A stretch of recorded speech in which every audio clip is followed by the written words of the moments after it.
I'm Ed Rose, and this is a special edition of Citizen Kane. Today's program, available only on 101.7 WXZY radio, remembers Edgar Jesse James. According to the Kane Republican, former Mayor Edgar James descended from the fabulous James Empire of McKean and Elk counties. The pioneering James family built 3 railroads, 2 sawmills, 2 chemical plants, 1 glass factory, and developed the town of James City. In addition, James family holdings included the Crystal Springs Water Company and the James City Gas Company, which provided utility services to James City residents.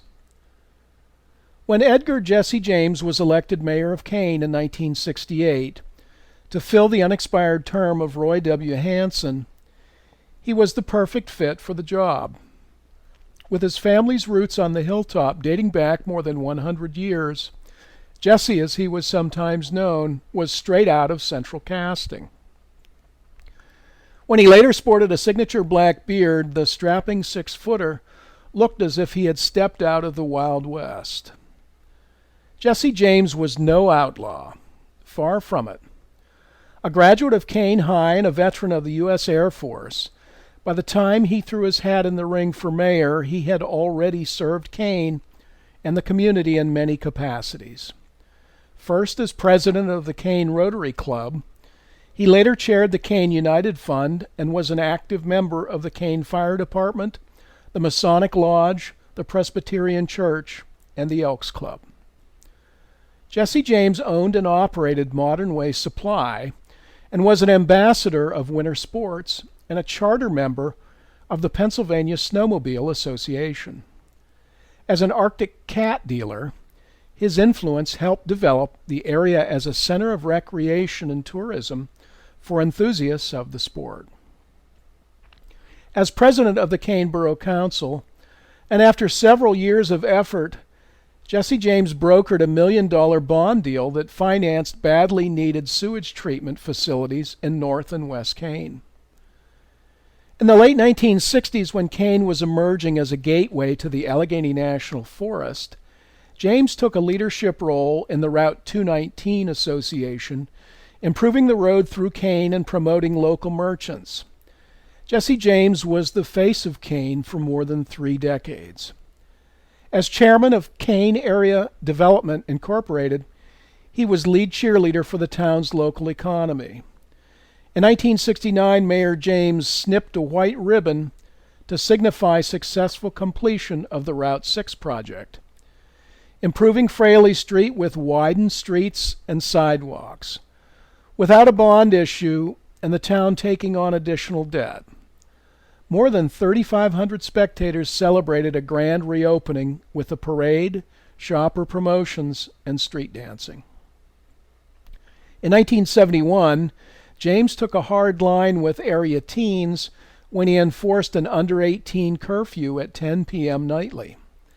Getting teens off the street was deemed necessary to help police crack down on loitering adults.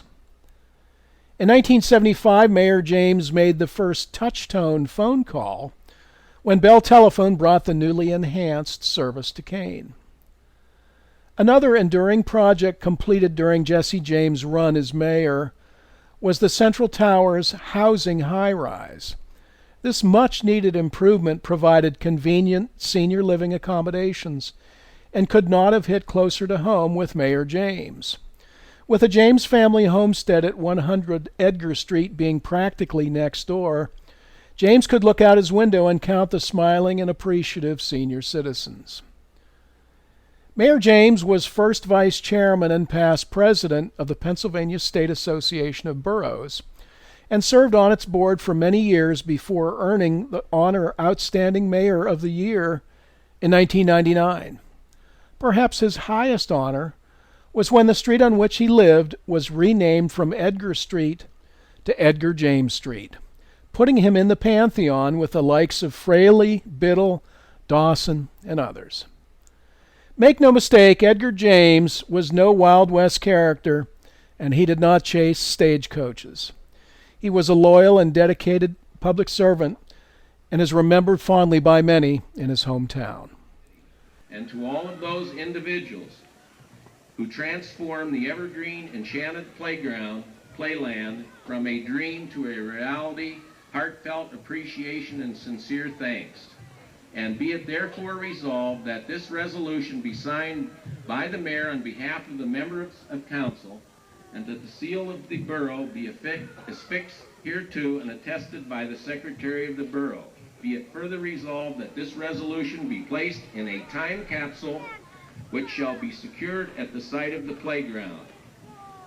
And it's signed by myself and Laverne Johnson and President James Salvamoser, Vice President Richard Bly, Vince DeMaria, Thomas Summers, Howard Kane, Barry Uhas, Jim Burton, and John Bafano. This will become part of history with this playground, along with the people of the community that created it.